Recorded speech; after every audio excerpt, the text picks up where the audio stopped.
MMAnews.com here. We've got a man who needs no introduction in mixed martial arts, Dan the Beast Severn. We also have Andy Curtis, professional mixed martial artist, author, about the same length of time as Dan almost in mixed martial arts. You were, what, 30 years you've got, Andy? No, I actually started in 1998. So almost 20 years. How long have you been in the military, though, Andy, on top of that? Oh, man, I've been in the military since 1996. Actually, we met when I was like 19. Okay. Yeah, I'm going to say that's something you definitely want to mention right there. There's one thing being in martial arts, but the greatest aspect is the fact that been serving our country admirably since 1996. Yeah, I spent 12 years in the military, about 7 in special operations, my last 7 years, and that's where I met Dan. The reason I've got both of you is you're doing this tour starting this weekend. It's called the Dallas-Fort Worth Beast Tour. I guess the Beast Tour is going to start in Dallas at the VA hospital, where Dan is going to meet some hospitalized veterans. And then you're going to do a couple seminars, one at the Gracie Gym in Plano, and then the Lake Worth's Karate School for another seminar. You're going to do an appearance at a local bar to watch the UFC this weekend. And then there's the Beast Bash, a fundraiser at the Veterans of Foreign War. Tell us a little bit about the weekend, how it all came about, and what the purpose is. Well, I'm going to let Andy jump right in on that one because he's got all the particulars. Well, no, here's the deal. Originally, I've been talking with Dan for months now. I got a fight that I want to train up for, and I said, well, it'd be great to get Dan out, get him to do a seminar, get a little time to work with him. And, every time I work with Dan, he's such a phenomenal teacher. Unless you've been to one of his seminars, you'll never know. But every time I work with him, there's something that I'm pulling from it where it tunes up my game. So going into this next fight, I just wanted a chance to work with him, tune me up a little bit. So I've been in touch with him and said, how can we get you out to DFW? And Dan has a tendency to do things the Beast way. I mean, everything he does is huge. So he said, hey, let's not go out for 1 or 2 days. Let's go out for like 4 or 5 days, and let's get a bunch of stuff going. And like I said, I met Dan when I was in the military, and I've known Dan since 1998. And for those of you out there who don't know, Dan is a very patriotic individual. He has a lot of reverence for our veterans and active duty soldiers, and he's always given back. He's kind of like an ambassador of goodwill for not just mixed martial arts, but, honestly, I think just mankind in general. He's always giving, and he wanted to take an opportunity to see some veterans out in the VA hospital in Dallas. It's one of the biggest ones in the United States. And on top of that, he said, hey, I want to do something to contribute to a good cause, something for veterans. I'm a member of a VFW in upstate New York, where I'm actually from. And I said, well, you know what? I said, let's find a VFW and let's do something there. And Dan was like, let's do it. And from that point on, the Beast Tour came about. And, Dan said, hey, let's finish it with a big bash, a grand finale. Let's get some funds collected up for a worthy cause. And thus the Beast Bash. Well, Eric, let me jump in there a little bit on this, Eric, as well. I mean, it's, Andy was saying a lot of the great things right there, and that's what a lot of people, they just don't know me. I mean, they've seen me in action in the past. You can jump on YouTube and see all kinds of past matches, stuff like this. To have watched me as a competitor is one aspect. To actually meet me and actually get to know me, most people, after they just speak to me just for a few minutes, the standard line that comes up is, you are not at all what I thought you would be like. And that's and I always tell people that's the beauty of the Beast. And, like the ring name the Beast has a lot of negative connotations. I did not make it up. The legendary football player Jim Brown, he was one of the play-by-play commentators for the Ultimate Fighting Championships in the early beginnings. And I wear glasses for distance, and he says, you remind me of Clark Kent / Superman, how you go from meek, mild manner to this da-da-da. He goes, how do you turn it on like that? I'm thinking Jim Brown is asking me a question like this. I mean, I was very honored because I was in high school watching him play football in the NFL. He was the most punishing running back in the history of the game, in my opinion. And but the ring name, the Beast, has a lot of negative connotations. And anyone who knows me knows I'm a very positive individual. So the word "the" stands for Dan Severn. I'm a teacher, humanitarian, and I'm an educator. My message to young people is Beast: to believe in yourself, to educate yourself, to adjust your everyday attitude, to study hard, and then to teach others. So, and as Andy says, I give back all the time. I do a lot of things with military. Most of my children are children's based. Military, I even have a son that's in the branch of military as well, and even he asked me what my thoughts about him going in. I go, son, nothing more admirable than to serve your country. I just question the leadership who tells our military where they need to go in harm's way. The military will do their job. They are the best. They're the best organization that we have in the United States, if not the world. But it's the people that tell them where to go. When you lead from that far back behind and you have no experience in those fields, I really question that a great deal. Is it for the right reasons? But let's leave those issues out of this. I am not a very politically correct individual because I rather rub someone's face in reality as opposed to lie to them. So you're telling me you're not an Obama supporter? Well, I didn't vote for him either or time. I'll just leave it like that. So I guess part of the VFW bash, you guys are going to do an arm wrestling challenge, and then you've got a women's submission grappling tournament. Tell us a little bit about why you chose those two activities, why there's not a men's submission grappling, why they've got an arm wrestling competition. Well, okay, now I'll jump in on a couple of different things right there. And, again, we're looking for a variety of things. We didn't want it all just to be just one type of a sporting type element. I mean, just arm wrestling, you've got the what's called the Game of Arms now. That's a reality show that's on television. So you're looking at some of the popularity of that. And, women's mixed martial arts is growing by storm. But it was just like women's boxing. Women's boxing did not catch on right away, but then women boxers did do it phenomenally. Same way with mixed martial arts. Just showing just a variety of things. How do we bring in different types of sexes doing things? Yeah, the bottom line is just it's bringing attention to the VFW and giving something back to them. So is somebody going to have a chance to or an opportunity to arm wrestle you, Dan? Well, I am getting older. I am a little on the fragile side, so I might be more or less like a referee, a judge, things of those nature. There comes a point in time, and that's probably the hardest part of any athlete's career, is when to bow out of competition.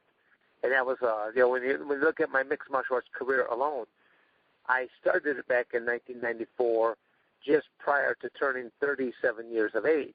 No one starts a career at that age. They would have retired. But that is when opportunity presented itself, and I only planned on doing one event because I did not know how it was going to go. On paper, I said, well, it should kind of go sort of like this, but there's classroom knowledge, and there's what works out in the field.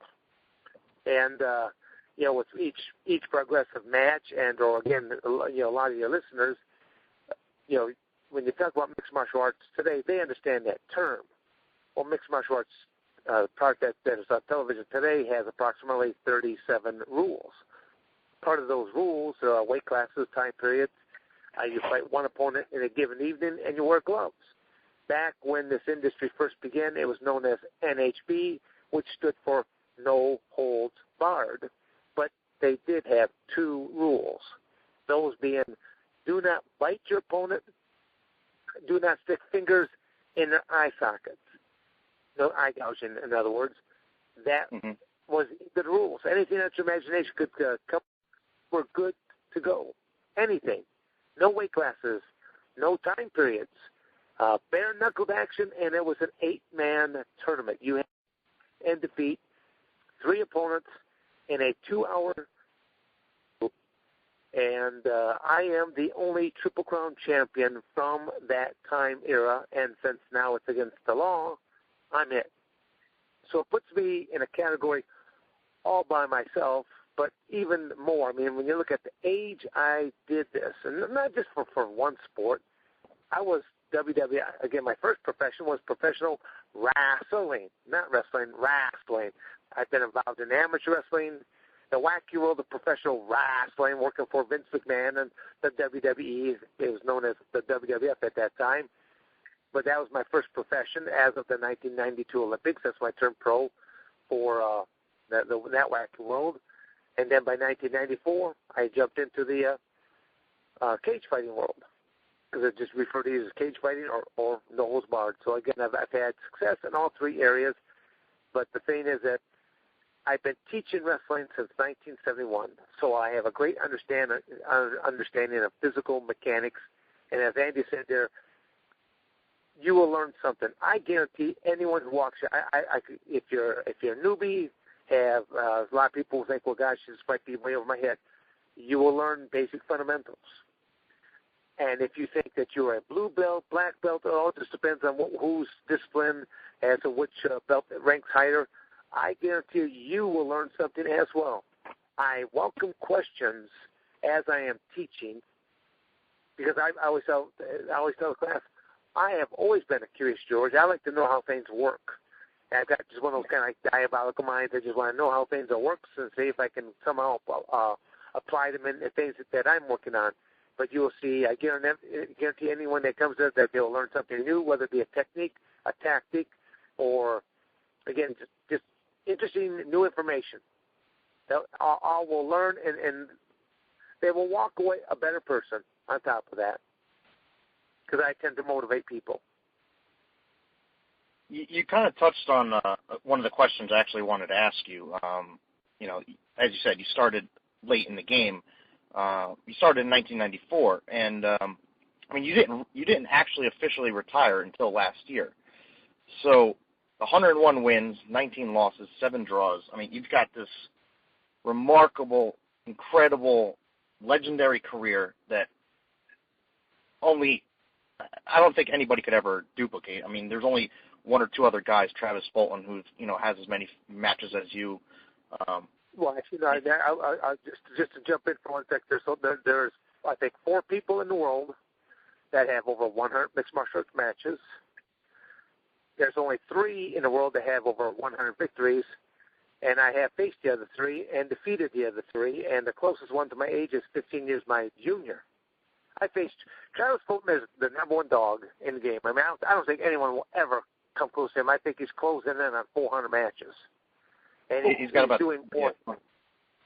And he's doing more boxing is what he's doing now. And I think I faced Travis Fulton, I think 3 or 4 times over my career.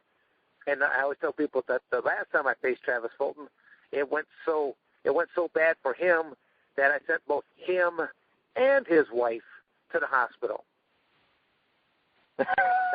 Now that sounds like, man, it's hitting women. No. She was about 8.5 months pregnant, and she was in her cage side, and the stress of her watching her husband out there, I mean, it induced labor. So that's why I say it like that. It's like no, I don't hit women. She just had to be there, and just the excitement of the match, basically induced labor. So, I mean, but it is a rather comical story to go, yeah, I'm so bad. I sent 2 people, a husband and wife, to the hospital. Yeah. So my question, you started, in 94. You retired just last year. You've got guys that came into the sport years after you and retired years before you. And some of them, I mean, you faced Forrest Griffin's one. He's in the Hall of Fame. I don't think you fought Matt Hughes, but totally different weight. Face people like Hoyts Gracie, Mark Coleman, Tank Abbott, Ken Shamrock. I mean, those are some of the names that I did face over the career, and several of these people are in the Hall of Fame now. I guess the question is how or why or all of the above? Yeah, I mean, what kept you going, and why did you continue to fight for so long, whereas these guys who were younger than you were competing, for shorter periods of time, and then they're saying, hey, you know what, I'm done, I'm going to retire. You're what, 56 years old? Yes, sir. And you retired last year. I mean, that's pretty remarkable that you kept it going and you kept winning. So what kept you going, and why did you keep doing it? I'll give you a combination of answers on that. It's because I was not taking damage. You got to realize when this sport first began, like today, you have all kinds of camps that you can go to around the United States or around the world with guys that have been in the industry, 4, 5, 8, 10 years now, and they got some great training facilities, great equipment, all kinds of workout partners. When I first started, there were no camps. There were no manuals. There were no DVDs. There were no VHS tapes that you could watch and figure out how to become a cage fighter. So literally, I put together. You're going to find this hard to believe, but and all those years, I only ever did 2 training camps. Once for 32 days and once for 35 days. The rest of the time, I simply taught classes. And people are like, how is that possible? And I'm thinking, no, that's what I did. Now, what I'll say that I have over probably most of my opponents and probably most individuals in general, I have a mind that I will put up against anybody. I can, being a competitor, I was always able to turn on that competitive spirit. As an amateur wrestler, I was a pinning machine. Just to brag about my high school career alone. I was a 2-time high school state champion, 3-time All-American. But in the course of my 4 years, I set and held 8 national records simultaneously, which is a record that still stands to this day, and I graduated back in 1976. So again, it shows you that I was an elite athlete as an amateur wrestler. When I came into this world of cage fighting, I kept thinking, what are my strengths? It's not punching, kicking, knee or elbow, but I utilized, at that time, I had 26 years of wrestling background. Not just wrestling inside the United States. Wrestling inside the United States is nice. It's civilized. I always tell people I have been hurt. Again, I've had 3 careers. I've been hurt worse in my professional wrestling career than I have been in my cage fighting career, which, how is that possible when one is fantasy and one is reality? I'm not going to say which one because I'm not here to burst anyone's bubble, and I don't want them, going home and crying on their John Cena or Hulk Hogan doll or something like that later on this evening. But then, in reality, I've been hurt far worse in my amateur wrestling career than the other 2 combined. And again, not inside the United States, but in international competition. You realize I was wrestling during the Cold War. You got Russia, the Soviet Union. It wasn't known as Russia. It was known as the Soviet Union. Cold War era. They're puffing out their chests. They've got nuclear power. The United States puffing out their chest, nuclear power. No one's pushing buttons. No one's launching missiles towards each other, but they're going through athletics, domination, things like that. I mean, it's to compete at that time period, it was just a whole different element. I always tell people I'm prouder of my amateur wrestling career than anything, and it wasn't for money. It wasn't for a belt. It was simply to walk up to the top of that podium and to have my country's flag raised and the playing of the national anthem in a Eastern Bloc country. I mean, just talking about that, the hair on my arm is to stand up right now, and that's where Andy says, again, Andy's known me for a while, but he doesn't. I don't think he knows those kind of stories about it. And that's where, again, I'm a very much a patriot of the United States. I just don't like the direction that the United States is headed, And as I said before, I'm not a politically correct individual. I would probably be, people would point at me and say, well, you're this, you're that, the whole nine yards. I go, no, I'm not. I'm a realist. I like rubbing people's noses in reality. Yeah. I could balance a budget probably in a year or less. I could probably do a whole lot of things, but I wouldn't want to be president. I would want to be dictator, because I don't think that there's enough people that would agree with each other, and sometimes you got to slap people down and just do the right thing for the country. And I don't think there is a lack of leadership in our country. We just don't have men with backbones nor balls. So I know this. I know. Okay, there's women politicians, but I said it specifically for men, because if you got women out there running around with balls, well, I'm not sure if I'd be a supporter of them anyway. Well, I can tell you one thing. You're going to be at a VFW this week, and I think you've got great drinking conversation going on here. Just continue this talk over there, and you'll fit in well. No, I know I will. I mean, any true patriot of the United States feels the same way. I'll just leave that. I'll leave that alone for now. Let's move on to the next thing. So for the seminars this weekend, what are some of the things that you're going to go over? You're going to be at a couple different schools. I mean, do you have different tactics or techniques that you want to teach at each school, or is it kind of going to be all the same thing at both locations? No, actually, I'll go into a lot. First off, I will look at my surroundings. What kind of toys do I have to play with? Do I have puzzle mats? Do I have tatami mats? Do I have any cages to work in? I will go from everything. Certain standard things are, closing the distance, takedown, clinches, throws. Defenses to closing the distance, takedown, clinches, throws. Close quarter combatives. I teach a lot of cage wall type tactics and things of that nature. I will go into strategy. I will go into techniques, tactics. But then you can see the beast out there running a kids class. And I've had more moms and dads that they look at me and they'll say afterwards, like, you look like a trained gorilla. Forward rolls and backward rolls and standing on your head and doing this and that with kids, but the kids are they're entertained and they're doing it right along there with me. And they're like, again, when you think of a 56-year-old guy, and then when you see me and then you see what I do, I am not formed by any means. No, never have been. So I always tell people that I plan on hanging around this road for. I've already predicted my demise at $1.25. About 125 years, I figured that's a good time to rule the earth, and then I'll go on to the next big game.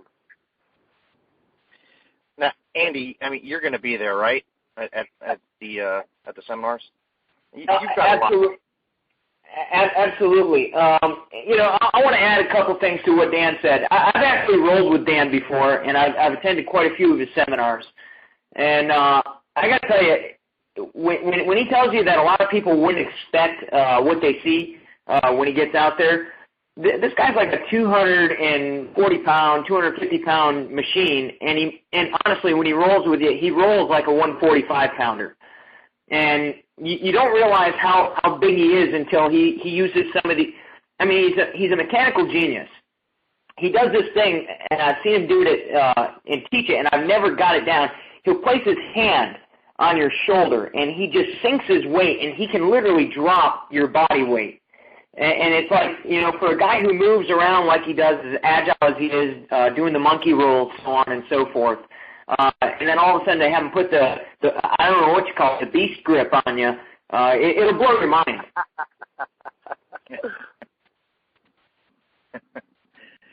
Dan, you've got... What that's called is, that's teaching parasital tactics. And again, whether you're out there with someone at your exact same weight class, it's all part of that psychological factor when you're engaging in competition. If you can break your opponent physically, you will break them psychologically.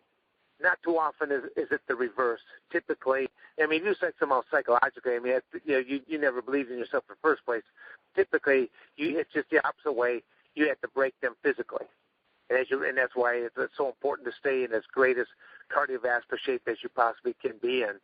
And then once you break them physically, then you'll break them psychologically in the course of a match. I mean, I've watched amateur wrestling match after amateur wrestling match, and you'll see two guys that are going at it tooth and nail, then all of a sudden just one guy turns into a ragdoll, and the other guy is just mauling him and thinking, well, what just happened? Well, one guy just broke the other man's spirit. And so, again, there are times, and just like there has been times in my own career, there are times when you will walk out there against someone who is better than you in all aspects. I've walked out there many times, especially as I was getting older. I'm thinking, I'm giving up especially my final couple of years. I'm giving up 20-some, up to the point that I'm giving up over 3 decades of age, along with size on top of that. These guys are doing this thing called training. All I'm doing is showing up. As I said before, I only did training camps. I'm showing up. I'm pulling my trunks up high enough so I can try to hide my love handles and stuff like that. And then the referee will be coming up to me, and he's like, got your mouthpiece, got your cup, all this kind of stuff. He goes, any last minute questions? I'll say something just off the wall, like, does this outfit make me look fat? And they look at me, and their jaw just like drops open. They're like, that's not what they would expect at this juncture. Yeah. But I'm quick-witted. I mean, even the very first time I climbed in my very first cage back in 1994, Big John McCarthy did the exact same thing where his routine is he talks to you, the athlete, then he always finishes up with, are there any questions? Then he turns to the corner person, then goes into his spiel there. He finished up with me, hit me with the, are there any questions? I couldn't think of anything. Just as he started turning away, I simply said something like, I wouldn't be doing this if you just give me the winning lotto ticket numbers. And he said he heard it, but when he looked back at me, I had my game face on, and he just thought, well, it could have came from me. And then, but it's by the second round, I said another little one-liner there to him, and he just couldn't believe that here I am pulling out these one-liners in the middle of a very serious competition. But that's just the kind of the relaxed atmosphere I had, and I think my amateur wrestling career prepared me very well for being in front of large crowds, but then also the intensive competition that international wrestling was. Not U.S.-based, domestic. It's kind, it's nice, a lot of rules, regulations, but international, it's a whole different animal. You kind of talked about the opponents getting the better of you. You've only had 19 losses in all those about 130 professional fights. 19 losses. I mean, that's incredible. Which one, if you could avenge one, if you could take one of those losses back or fight one of those guys again, at the top of your game, which fight would you want to do over? Well, I hate to say this, but you realize, okay, you at the end you said that the key at the top of your game. By the time I started in '94, as far as I was concerned, I was already a decade past my prime. It was what I call Dan Severn residue. I always tell people I would have retired from athletics altogether back in 1984. Had everything gone the way that they should have gone for me, I would have been the Olympic gold medal winner. But instead, I was the alternate and I had to sit up in the bleachers and watch the man ahead of me win the gold medal without giving up a single point. Everybody he wrestled, I had pinned in under 1 minute. Heck, everyone at the heavyweight weight class, because that was the 220-pounder, everyone at the heavyweight weight class, I had pinned in less than 1 minute. I could have won it at either or weight class. But again, politics, stuff like this kind of prevailed. I even have a chapter in a book I've been writing for a number of years now, and I'm hoping that in the course of 2015, towards the latter part of the year, that should be coming on out. That chapter should be just entitled Hate, How It Can Consume You and Destroy You, or How It Can Push You out to heights you had never imagined. And if you ever go back to like UFC number 5, you will see me with Jeff Blatnick. He was one of the play-by-play color commentators. But more, Jeff Blatnick comes from a background of amateur wrestling. He was the 1984 Greco-Roman gold medalist. And in his comments, he says, Dan, he says, did you ever imagine in 1984, I was with you, I know what happened. Did you ever imagine 10 years later where you would be at in the sport of cage fighting? And only Jeff and I knew what we were talking about at that point in time. And I just smiled at him and go, nope, I would have never imagined it whatsoever. But again, going back to the numbers that you gave, I'll say that those numbers are relatively close. But you got to realize, SureDog, Full Contact Fighter, and all of these websites that track competition did not exist until 2, 3, 4 years after the beginning of No Holds Barred. And they only ever followed one company, and that was the UFC. When No Holds Barred broke, people were launching events all over the United States. I would be given a pager. Now, see, most people don't even know what a pager is because it's obsolete now. The pager is basically the precursor to the cell phone that when it went off, there'd be a number on there. You go to a local payphone, which most people don't even know what they are anymore. You call that number, but the deal was they gave me the pager. It goes, be ready, because it'll be somewhere in these few days that this event will take place. But because they were illegal, it wasn't run to the state athletic commission. But pager goes off. You call the number. Plane ticket will be waiting for you. Fly in. Someone will be there to pick you up, take you out to a designated area, and there'll be a big tent or inside a designated building, big party, and you're part of tonight's festivities, and it's all gone in a few hours' time. So you could probably add about I would say pretty safe in those 3 to 5 years that these different websites, internet tracking companies, you could probably very safely add about another 20, 30 matches conservatively. Okay. So 150, 160. So, but who's the guy that you want to fight? I mean, of all of the losses, the one that you would want to do?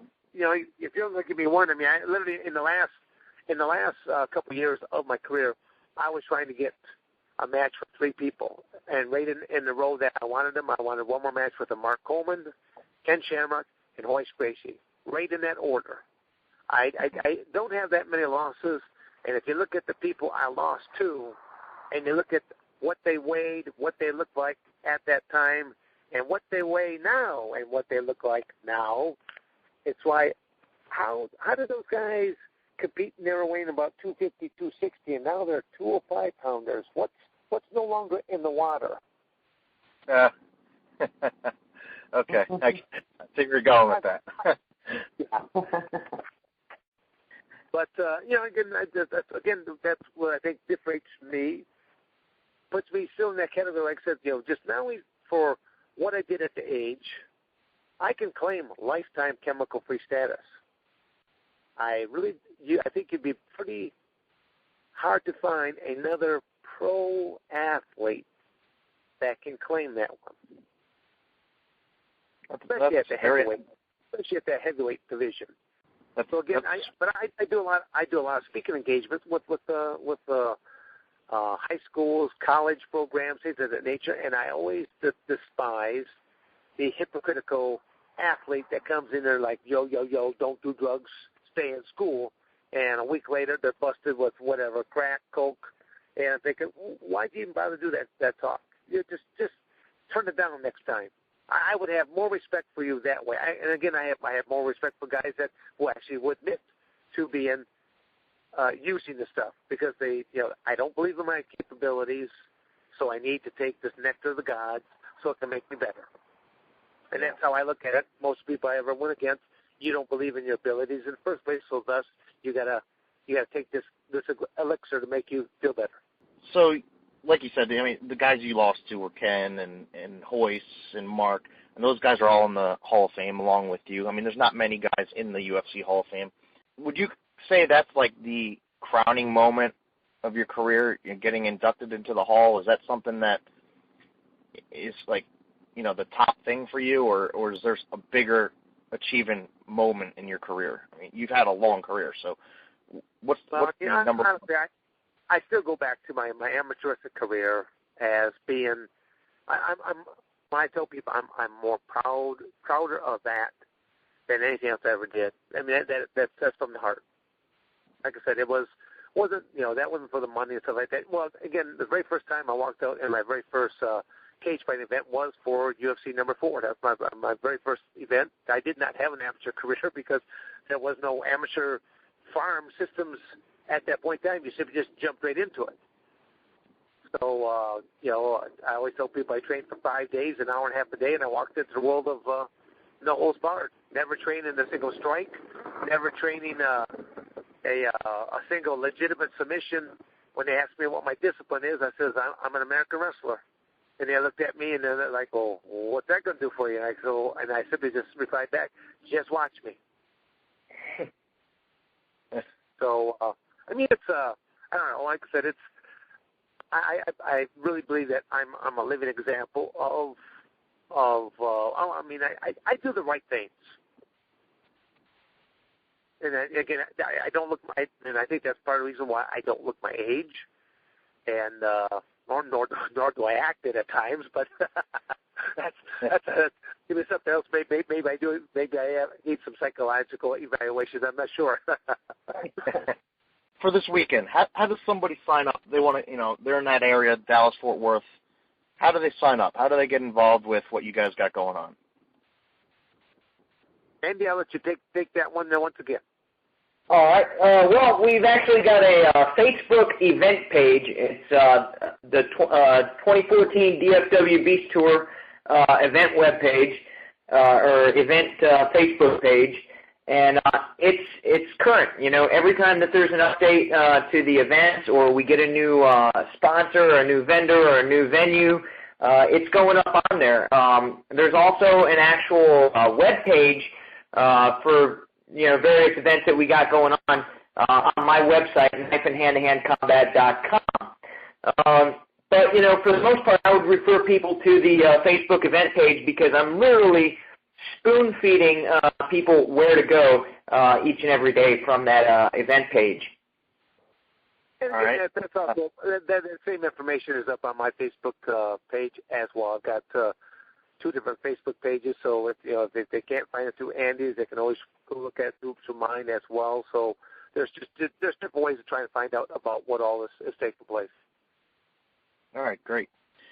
I don't want to take up too much more of your time, but I really do appreciate you guys coming on to talk about the Beast Store. I think it's a very admirable thing you're doing, trying to create an awareness and money and get some money donated for this great cause for the VFW and for disabled veterans. So really appreciate you guys doing that, and thank you for speaking with MyMMAnews.com. Well, thanks for having us on and giving us a chance to spread the word. Hey, Eric, if you don't mind, I'd like to give a rundown one more time of the events that are next week here. Yeah, absolutely. Go ahead. Well, basically Thursday we're going to be going to the Dallas VA hospital. There, Dan will be getting a tour of the hospital in the where the terminally ill patients are, and also the polytrauma ward. Which, you being a prior Marine, you actually know all about, I'm sure, how polytrauma works. A lot of your IED victims, so on and so forth. From there, we're actually, the next day we're going up to Gracie Gym in Plano. And for anyone who wants to get in touch with Gracie Gym up there, you're looking for Carlos Moreno. And I'll tell you, he's the one who's actually bringing Dan out there. And I'll tell you, he's a good guy. He's the one coordinating that stuff up to Gracie Gym. And from what I hear, there's a special request for Dan to teach the Severn Cradle on Friday night, and that's going to be from 6 to 9:30 p.m. The next day will be the 16th of August, where we'll be at the karate school in Lake Worth. And that's going to start at 8 a.m. in the morning, and that's actually going to run until 1 p.m. There's going to be 3 seminars that morning. SAS Fitness Solutions, and I'll tell you, there's a whole story behind this here. You talk about Dan giving. We'll talk about that real quick. But SAS Fitness Solutions is a local business in town. The guy's a fitness trainer. He specializes in mixed martial arts conditioning. Dan's going to give 2 of his seminars, a youth seminar, which, all ages are welcome. I've seen Dan run mixed seminars with youth and adults. Everyone gets something from it. Right after that, the adult seminar, which, again, youths, if they attend the first one, they're more than welcome to attend the second one. And then after that, there's going to be that mixed martial arts conditioning seminar taught by Seth Spradling of SAS Fitness Solutions. That'll be the morning of the 16th. We're going to have lunch out there, some pizza, photo ops. Dan's going to be taking photos with folks out there, signing autographs, selling memorabilia. Later that night, Fox has a free event. It's going to be Bader versus St. Preux, and that's going to be watched over at the Knott's Bar. That's in Azle, Texas. And I heard from the owner that she's trying to get together a female oil wrestling competition the same night in honor of the Beast. And then the next day is the 17th of August, where we'll be doing Beast Bash over at the VFW Post 8235. We still are looking for competitors to do both arm wrestling and female submission grappling / mud wrestling. We need a minimum of 8 female competitors. Right now, nobody's volunteered. Hopefully, we'll get that word out there, and we'll get some of the local ladies in the area who actually want to go out and test their grit. There'll be food. There'll be fun. We've got 5 different food trucks that are coming out there. We've got vendors from all over the area coming out there. Everything's to go to a good cause. And last thing I want to touch on, it's something that Dan, Dan is a very modest guy, if you don't know him. Seth Spradling of SAS Fitness Solutions. He's a guy who's in the local area, wants to stand up his own company, but he's got every bit of motivation to do it. His wife is terminally ill. She's been given 8 months to live.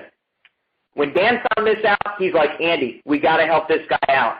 So one of the things that Dan did is everywhere Dan's going to be at, Seth is also going to be there, getting his name out, getting the business out. His wife has 8 months to live if she doesn't get this surgery, and Dan stepped up, being the hero that he is, and being the role model that he is, and wanted to bring Seth into the fold, help him get his name out there, help him build that business, and give him an opportunity to shine so that he can get that surgery that his wife desperately needs. Wow. I mean, every time you say something about Dan, I mean, it just gets better and better. I mean, like you said. Well, and that's what I said before, that, when people see me just compete there, I mean, I'm a fierce competitor, but, I mean, it's anyone that really knows me, well, they know I'm just a big old teddy bear. But, yeah. Dan the Pussycat Severn does not sell tickets, but Dan the Beast Severn does. So it's, and like I said before, when for the fact that legendary football player Jim Brown giving you me a name like that, it was like, wow, couldn't ask for better endorsement. So it's like I ran with it, but just put my little spin as to what I want the Beast to stand for. Well, again, thank you guys. I mean, this is a really great event, and it keeps getting better and better every time you guys say something about it. I really like to follow up with this next week after it's all over and see how it went. Yeah, I'll get you some video and photos, Eric. Okay, good. Well, again, thank you, Dan, for taking time out of your schedule to talk with us, and thank you, Andy, for setting this all up. Thank you. Hey, thanks for having us. All right, I'll talk to you guys. Thank you.